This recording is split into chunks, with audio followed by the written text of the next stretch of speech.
This is Elizabeth Young. This is my informative speech for Professor Alatore's COM 181 at Bluegrass Community and Technical College. Hello everybody, thank you for coming. I'm going to take some time out of your evening to talk about obesity. I want to inform you on what a serious disease this is, how it is affecting our country, how the United States is now the fattest country. Obesity is defined by your body mass index, and what that is, it's a scale according to your height and weight. Normal BMI, which would classify you as a normal weight, would be anywhere between 25 kilograms to 30 kilograms combined total in weight height. Anything under 25 would be considered underweight. Anything over 30 is overweight. Anything over 32 is obese. Now there is a difference in overweight and obese.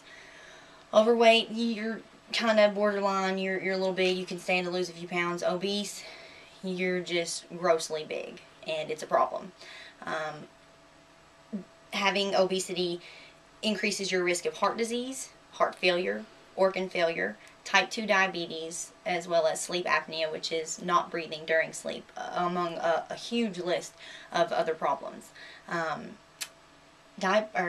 diabetes, but obesity is preventable and treatable. It is the #1 preventable cause of death in the United States, and what that means is there is no need for it. If you balance your calorie intake and your physical activity, you're not going to be obese. A lot of people blame the fast food restaurants that we have. Well, is it really the fast food industry's fault that you choose to stop by and get a burger 3 times a day and then want to sit on your tail at home and watch TV? Not really. Our country has become lazy, and as a result, obesity is killing everybody. Childhood obesity is becoming a much more vast problem. At this point, 10.4% of children ages 2 to 5 are obese. Not overweight, but obese. 19.6% of 6 to 11-year-olds are obese. And 18.1% from age 19 to 12 are obese.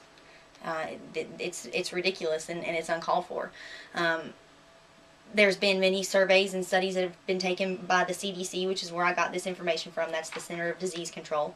That blacks are 51% higher in obesity rankings than whites. Hispanics are 21% more prevalent in obesity than whites.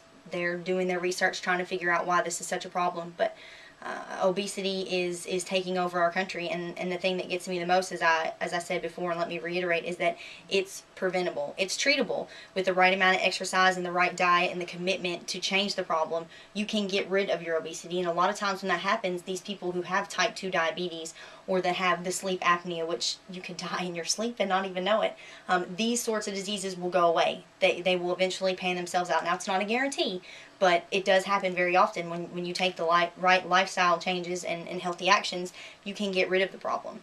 The healthcare costs that are contributed to obesity are outrageous. We're talking $3 to $4 trillion that go to treatments and studies and research on heart disease. A lot of that is contributed by obesity. Diabetes, which there is no cure for, you can treat it, but you can't cure it. A lot of that comes from obesity. It's a growing problem, and we need to do something about it. There's many states that have programs that are set up that will help you, get the right diet and exercise, and low-cost health facilities that allow people to come in and work out that maybe, can't afford it, or for whatever economic status or reason, they're not able to get in and acquire the right health care that is needed, or like I said, exercise programs.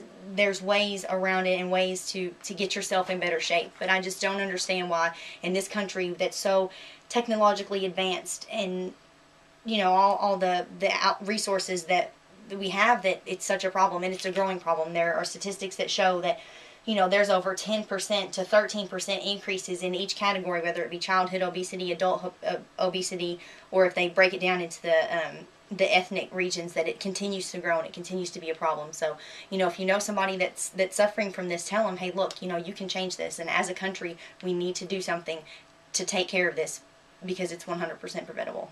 I hope that my presentation enlightened you a little and was able to give you some information that you weren't aware of, and I thank you for your time.